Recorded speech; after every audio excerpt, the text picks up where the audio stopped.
Hello नमस्कार दोस्तों, आप सभी का हमारे यूट्यूब चैनल में स्वागत है। और दोस्तों आज हम बनाएंगे इकाई परीक्षण प्रारूप या ब्लूप्रिंट।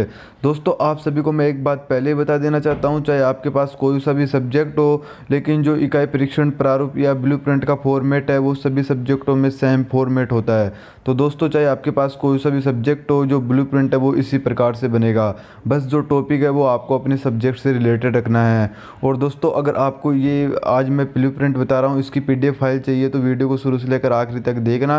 वीडियो के आखिर में मैं बता दूंगा कि इसकी PDF फाइल आपको कैसे मिलेगी। और दोस्तों अगर आप किसी भी सब्जेक्ट के लेसन प्लान बनाना चाहते हो तो मैं सभी सब्जेक्टों के लेसन प्लान की PDF फाइल है, उसका लिंक नीचे डिस्क्रिप्शन में दे दूंगा, वहाँ पर क्लिक करके आप डाउनलोड कर सकते हैं। चलिए शुरू करते हैं वीडियो। अगर वीडियो पसंद आता है तो लाइक कर देना, चैनल को सब्सक्राइब कर देना। तो यहाँ पर देख लीजिए दोस्तों, इकाई परीक्षण प्रारूप या ब्लूप्रिंट मूल्यांकन पक्ष। पहले नंबर पर दोस्तों यहाँ पर सबसे पहले देख लीजिए इकाई प्रश्न पत्र की योजना। जो इकाई प्रश्न पत्र है उसकी पहले तो हम योजना तैयार करनी है नील पत्र के आधार पर। सबसे पहले हैं उद्देश्य के अनुरूप अंकमान हमें देने हैं। तो हमारा जो पहला उद्देश्य है वो है ज्ञानोपार्जन। ज्ञानोपार्जन में हमने 8 अंक दिए हैं। इसमें दोस्तों जो छोटे प्रश्न आते हैं, एबेसडे वाले प्रश्न आते हैं। उसके बाद में अवबोधन या अर्थग्रहण, इसमें हमें 11 अंक देने हैं। उपयोजन या अभिव्यक्ति में हमने 11 अंक दिए हैं और कौशल में हमने 20 अंक दिए हैं। इस प्रकार से कुल 50 अंक हो गए हैं। और यहाँ पर 16% हो गई है, 22%, 22%, 40%, इस प्रकार से 100% हो जाएगा। ये हमारे उद्देश्य के अनुसार हमने अंक दे दिए हैं। अब हमें प्रश्नों के अनुसार देख लीजिए, दूसरे नंबर पे प्रश्न अनुसार अंकमान। अब हमें प्रश्नों के अनुसार से अंक देना है। तो यहाँ पर वस्तुनिष्ठ प्रश्न है तो हमने कुल 10 वस्तुनिष्ठ प्रश्न लिए हैं। देख लीजिए कुल 10 वस्तुनिष्ठ प्रश्न लिए हैं और कुल इनको अंक दे दिए 10 अंक। और लघुत्रात्मक प्रश्न लिए हैं हमने 5 और यहाँ पर अंक दे दिए हैं 25। अति लघुत्रात्मक प्रश्न लिए हमने 8 और अंक दे दिए हैं 20। निम्नात्मक प्रश्न लिए हमने 3 और अंक दे दिए हैं 45।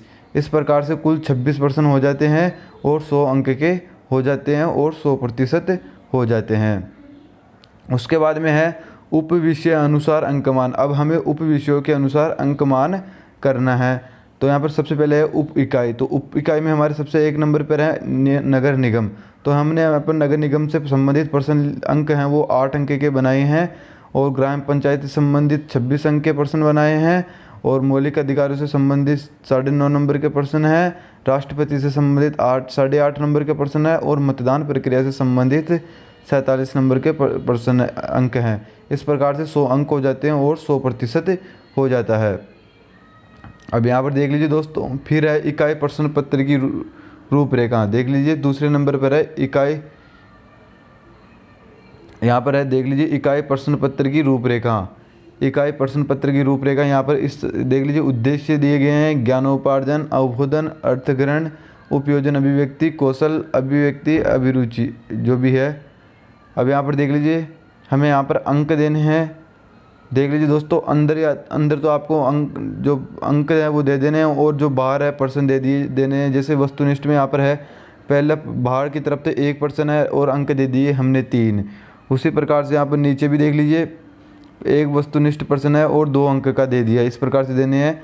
फिर यहाँ पर लघुत्रात्मक में 5 नंबर का प्रश्न, 5 नंबर के प्रश्न है और 2 प्रश्न दे दिए हैं।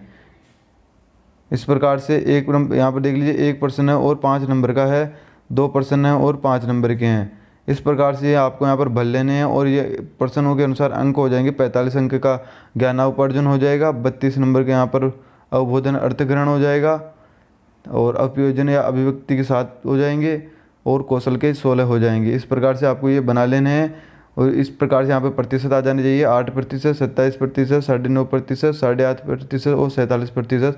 100% हो जाना चाहिए दोनों तरफ से। उसके बाद में यहाँ पर है इकाई प्रश्न पत्र। जो इकाई प्रश्न पत्र है वो बनाना है हमें इकाई प्रश्न पत्र। तो पहला है वस्तुनिष्ठ प्रश्न। इसमें पहला प्रश्न हमने बना लिया है, नगर निगम का प्रधान क्या कहलाता है। ये एबेसडे वाले प्रश्न हो गए। दूसरा है पंचायत राज व्यवस्था का शुभारंभ किस दिन हुआ। तीसरा है वर्तमान में कितने मौलिक अधिकार हैं। और चौथा है मतदान दिवस कब मनाया जाता है। ये तो हो गए वस्तुनिष्ठ प्रश्न। उसके बाद में है अति लघुत्रात्मक प्रश्न। नगर निगम का गठन किस अधिनियम के तहत किया गया और 73वां संविधान संशोधन करने का क्या कारण था। फिर लघुतरात्मक प्रश्न, मौलिक अधिकारों के नाम बताइए। राष्ट्रपति बनने के लिए क्या योग्यताएं होनी चाहिए। फिर है निम्नात्मक प्रश्न, नगर निगम के गठन के कार्यों व शक्तियों का सविस्तार वर्णन कीजिए और चुनाव प्रक्रिया को समझाइए। तो दोस्तों अगर आपको इसकी PDF फाइल डाउनलोड करनी है तो मैं नीचे डिस्क्रिप्शन में लिंक दे दूंगा, वहाँ पर क्लिक करके आप इसकी PDF फाइल को डाउनलोड कर सकते हैं। और दोस्तों वीडियो पसंद आए तो लाइक करें। धन्यवाद।